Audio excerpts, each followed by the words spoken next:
إخواني الهواة، سلام الله عليكم ورحمة الله تعالى وبركاته.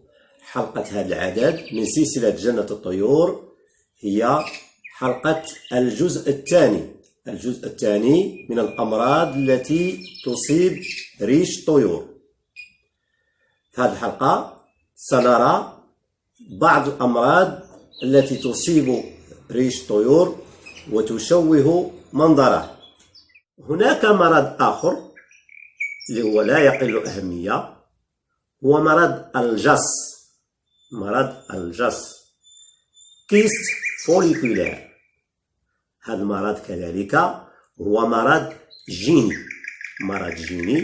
متعلق بنوعية أو بسلالة خاصة من طيور الكناري، سلالات خاصة من قبيل النرويج أو البوردر أو موزايك، وكيقيس الطيور اللي كيحمل الريش ديالها صفة الشيمل، خاصة فئة الشيمل.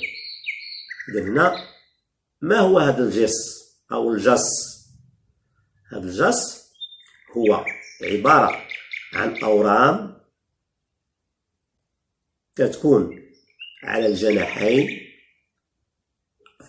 في الكتف على الجناحين أو على الظهر، وأحيانا على صدر الطائر. هذا الجص عنده علاج. العلاج ديالو ماشي علاج كلي، ولكن علاج جزئي فقط، كما قلت، لأنه متعلق بالجينات، عامل جيني واللي كيأثر وكيعطينا هذا المرض هذا. إذا العملية كنديروا مثلا شبه عملية جراحية، كنزعوا هذاك الجص خاصة على الجناحين، كيكون سهل على الجناحين، وما كنزيلوه حتى واحد كما نقولوا ينضج هذاك الورم. وهذاك الورم كما كنقولوا بالدارجه كيشبه لواحد حبوب كيكون صلب، في الغالب لون ابيض، كيكون اللون ديالو ابيض، كينمو. اشنو السبب؟ هذاك اختلال في نمو الريش. اذا عوض الريشه ما تخرج فوق الجلد، كيكون النمو ديالها تحت الجلد، وكتنضج هذيك الحبه وكتعطينا هذاك الشكل ديال الورم. هذاك الورم كيختلف، كيقدر يكون على شكل حبه ارز، كيقدر ثاني يكون في شكل اكبر، وكيعيق حركه الطيور داخل القفص. هنا كما قلت العلاج ما كنديروش مضادات حيويه، كنديروا واحد عمليه جراحيه بسيطه، ولكن كيسبقها انني هذاك الجص كنمسحو بواحد محلول كحولي واحد اسبوع قبل. علاش؟ باش تيموت هذاك الطبقه الجلديه اللي الفوق كتموت، وباش ملي ندير هذيك العمليه الجراحيه ما نقيس الاوعيه الدمويه اللي كتكون تحت من هذاك الورم. اذا باش كندير هذيك العمليه، اولا كنقدر نستعمل مثلا واحد الملقط، داك الملقط اللي كنزيلو به مثلا شعر زائد على الجلد. الملقط كيفاش تيكون هذاك الملقط ما كنزيلش هذاك الحبه مره واحده. اذا من باب الاحتياط كنبدا نقطع جزء بجزء، كل مره كنقطع جزء بجزء. هذه الا كانت الحبه ناضجه فوق الجلد، اما تحت الجلد كتكون صعيبه. ونصيحه للاخوان انه اللي عنده طيور وبان فيها هذا الجص ما يحاولش يزوجها. اذا زوجها كيبقى المشكل قائم. عندي حل واحد، كنقدر نزوجها بطيور اعتيادية عادية، طيور كناري عادية. اللي عادية راه معروفة، كتكون صغيرة في الحجم 14 13 سنتيمتر، ومن الأحسن يكون من الطيور الميلانية، من الأحسن طيور ميلانية. هذا الجس هذا ما عندوش علاج، العلاج كما قلت علاج جزئي فقط. من بين الأمراض المنتشرة لدى الطيور أمراض ديال تأخر نمو الريش، خاصة بالنسبة لطيور البادجي أو طيور من فصيلة الببغاوات. هنا أسباب متعددة، ولكن السبب الرئيسي كيرجع لسلوك المربي. أولا، علاش طيور البادجي والغالب ديال الإخوان اللي كيديروا البادجي كيكون تزاوج مستمر على مدار السنة، كيتوقف التزاوج إلا في واحد الفترة ديال تغيير الريش أو ما يسميه البعض بغيار الريش. هنا التزاوج المفرط كيؤدي إلى إرهاق الأنثى وإرهاق الذكر كذلك.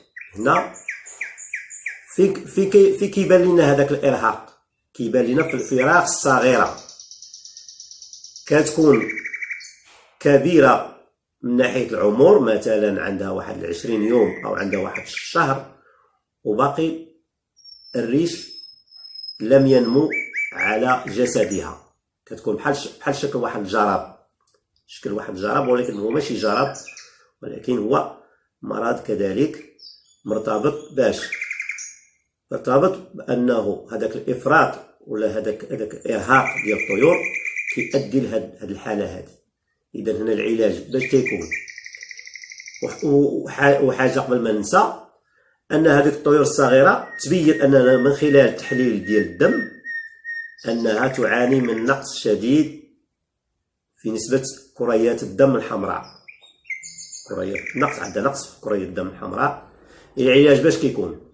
العلاج كيكون أنني كنعطي هذوك الطيور مكملات غذائية معدنية، كنعطيها كذلك أحماض أمينية، وفي هذا المجال الأحماض الأمينية ولا المكملات الغذائية ولا الفيتامينات موجودة في السوق، ولكن من الأحسن ناخذها من عند البيطري.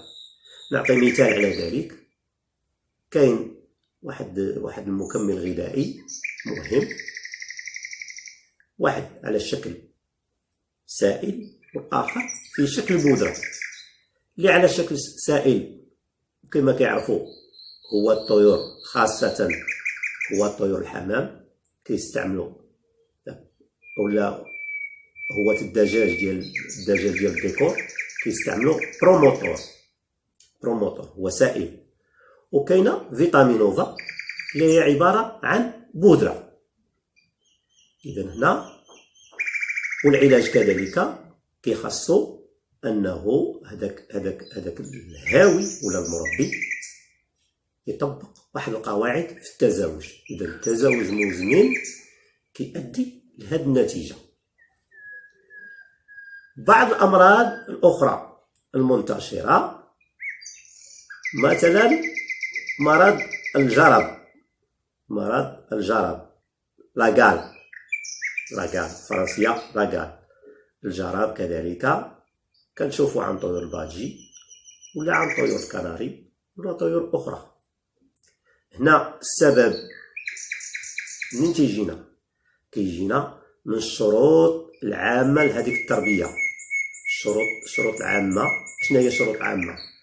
كما قلنا سابقا، نظافة القفص، نظافة المكان، التهوية، كثرة وقلة الطيور، كل هذه الأمور تنتج لنا هاد الأمراض هذه. إذا الجراد يقدر يكون في طيور كناري ولا طيور البادجي ولا طيور الزبرة كذلك. هنا الجراد العلاج ديالو اش كيكون؟ كيكون بمعقمات كحولية، كنعقمو الطيور بالكحول من خلال تمرير قطن فيه كحول على الظهر. وهنا كاين واحد الكحول اللي هو كحول صيدلاني وعطى المفعول ديالو. هنا واحد الكحول اللي سميتو ليكزوميدين، اكزوميدين. اذا هنا كنعالجو سميتو، وكنديرو تاني تكمله لهذاك العلاج. كنظفو القفص، كتكون عندي خاصني نوفر التهويه للمكان اللي فيه الطيور، وكيكون الامور على ما يرام.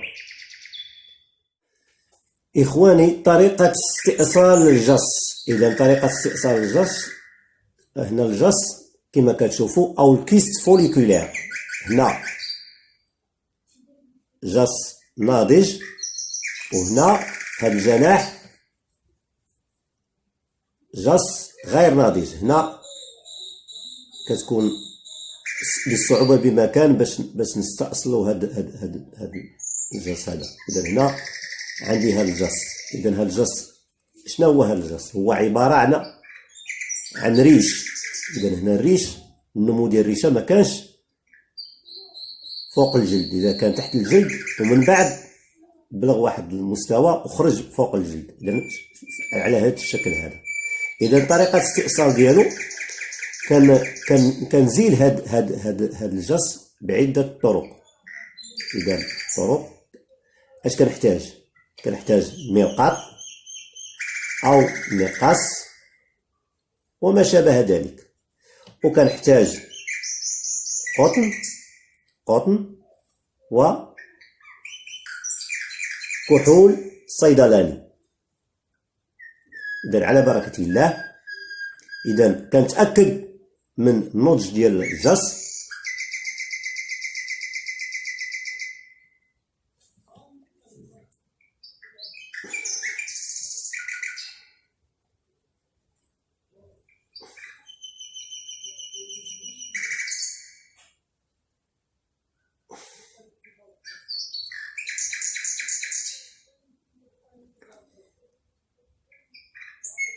إذا هنا لا كان صلب، كنحاول نقطعو جزء بجزء.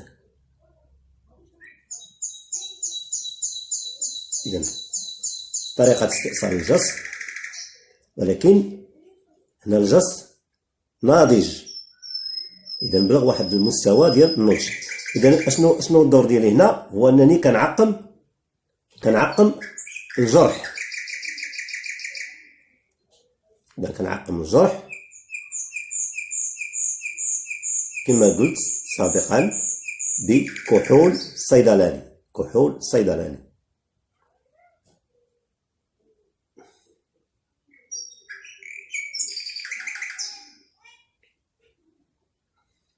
هذا الكحول الصيدلاني الدور ديالو هو انه يخترق الجلد. إذن طريقة سهلة ولكن صعبة في نفس الوقت. إذا سهلة إذا كان هذاك الجص ناضج وخارج فوق الجلد، كيكون صعيب إذا كان تحت الجلد. كيكون سهل على الجناح ولكن صعب على الظهر وعلى الصدر. إخواني أخواتي، أكتفي بهذا القدر على أمل اللقاء بكم في حلقة مقبلة إن شاء الله. والسلام عليكم ورحمة الله تعالى وبركاته.